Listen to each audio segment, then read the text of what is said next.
जय हिंद प्यारे साथियों, बहुत बहुत स्वागत करता हूं आप लोगों को अपने चैनल वैकेंसी पॉइंट पर। तो दोस्तों एक बार फिर से हाजिर हो चुका हूं आप लोगों के सामने। आपको पता है दोस्तों, यूपीएसआई का रिज़ल्ट घोषित होने के बाद बहुत सारे ऐसे अभ्यर्थी हैं जिनका रिज़ल्ट कट ऑफ से तो ज़्यादा था, लेकिन उनका नंबर नहीं आ पाया है। ऐसे में बहुत ही ज़्यादा एक आक्रोश देखने को मिल रहा अभ्यर्थियों के अंदर। और मैं अगर बात करूं अपने जहां पे मैं खुद रह रहा हूं, यहां पे हॉस्टल में बहुत सारे ऐसे अभ्यर्थी हैं जिनको एक उम्मीद थी कि उनका इस भर्ती में चयन होना निश्चित है, जिनके नंबर भी काफ़ी अच्छे थे। बात करूं तो एक लड़के का 121 नंबर तक, और कुछ ऐसे लड़के थे जो 120 प्लस थे, ओबीसी कैटेगरी से थे, ईडब्ल्यूएस कैटेगरी से थे, लेकिन उनका चयन नहीं हो पाया। तो ऐसे लड़के जो बहुत ही ज़्यादा आक्रोश में आकर अपनी किताबें तक जला दिए और अब एक नाउम्मीद होकर अपने घर वापस चले गए हैं। अब इन सब बीच में एक बात और मैं साफ़ कर दूं दोस्तों कि जब ये रिज़ल्ट और आंसर की आने से पहले ही बहुत सारी चीज़ें सामने आ रही थी कि इस भर्ती में धांधली हुई है, और जो उनके साक्ष्य थे वो प्रस्तुत किए जा रहे थे और शेयर किए जा रहे थे, जैसे कि वायरल हो रही थी आंसर कीज़। तो तब बताया गया था बेबुनियाद, और उसे बताया गया था कि एडिटेड हैं और इन पर कोई भी भरोसा ना करे। मगर अब जब रिज़ल्ट आया और उनके रजिस्ट्रेशन नंबर से, उनके रोल नंबर से जब उनकी लिस्ट में जब सर्च किया गया तो वो क्वालिफाइड पाए गए हैं। ऐसे में ये बात कहना बिल्कुल भी गलत नहीं होगा कि उनके नंबर उतने ही हैं जितने उनके नंबर रिज़ल्ट में यानी आंसर की में शो हुए थे।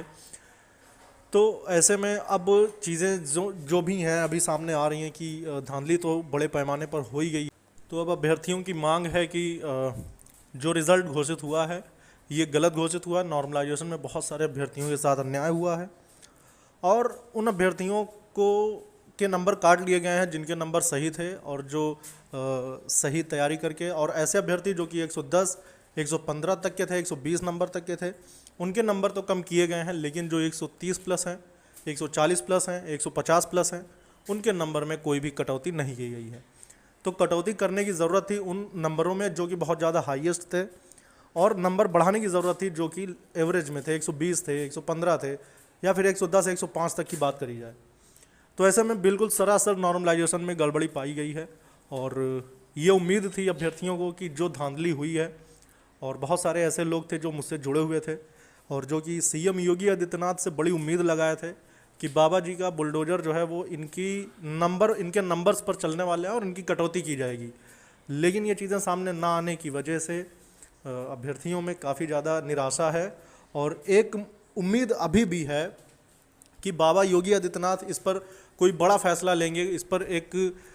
अपनी उस शासन का एक कड़ा बुलडोजर का वार करेंगे जिससे कि इसकी कट ऑफ को सही किया जा सकता है। तो अभी भी एक उम्मीद लगाए अभ्यर्थियों ने, एक प्लान बनाया कि 21 तारीख को धरना प्रदर्शन करके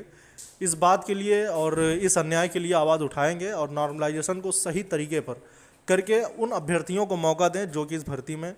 अपने दम पर एग्ज़ाम दिया है और अच्छे नंबर हासिल किए हैं, ना कि पैसों की बदौलत और धांधली की बदौलत। तो उन अभ्यर्थियों को साथ आना होगा जो ये मानते हैं और समझते हैं कि इस भर्ती में धांधली हुई है, और ऐसे में उनको इस बात को स्वीकार भी करना होगा कि प्रदेश में हर एक स्थिति या फिर कोई भी परिस्थिति ऐसी बने कि जो जहाँ पर अन्याय हो वहाँ पर सरकार के सामने खड़े होकर हमें अपने हक की लड़ाई को लड़ना होगा, जिससे कि सरकार पर भी निष्पक्षता और सरकार को भी सही शासन और प्रशासन को संभालने में उनको सहयोग मिल सके। कभी कभी चीज़ें ऐसी होती हैं कि कुछ भी गड़बड़ियाँ वहाँ तक नहीं पहुँच पाती कि जहाँ से उसका समाधान हो सकता है, तो ऐसे में और सारी गड़बड़ियाँ पाई जाती हैं। तो ऐसे में एक आवाज़ उठाने की ज़रूरत है ताकि सीएम योगी आदित्यनाथ इसके बारे में संज्ञान ले सकें और उन तक ये बात पहुँच सके कि भर्ती में किस पैमाने पर धांधली हुई है और